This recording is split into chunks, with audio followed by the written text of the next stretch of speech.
Everyone, আজ আমি আপনাদের দেখাইমু ব্যাকআপ লাইট এবং নরমাল লাইট থেকে কিভাবে মোবাইল চার্জ দিতা। তো এটা খুব একটা গুরুত্বপূর্ণ ভিডিও, আপনারা সম্পূর্ণ ভিডিওটা দেখবা।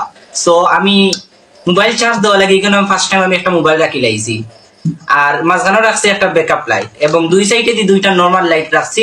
এখন খুব একটা আকর্ষণীয় ভিডিও হইতে যারা আপনারা আমার সাথে থাকা।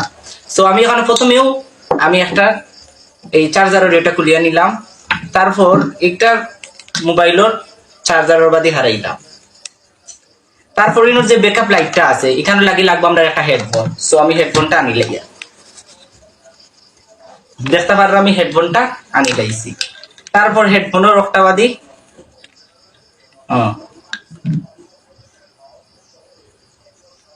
খুব ইন্টারেস্টিং একটা ভিডিও গাইজ, আপনারা কেউ মিস করতেন না কেন। তারপর দয়াখানে লাগাইলাম ওই দেখো কোম্পানির চার্জার, ক্যামেরাটা আবার সামনে আনো, বহুত আশা করে দিয়েছো কিন্তু মোবাইলে কোনো চার্জ হইতে না।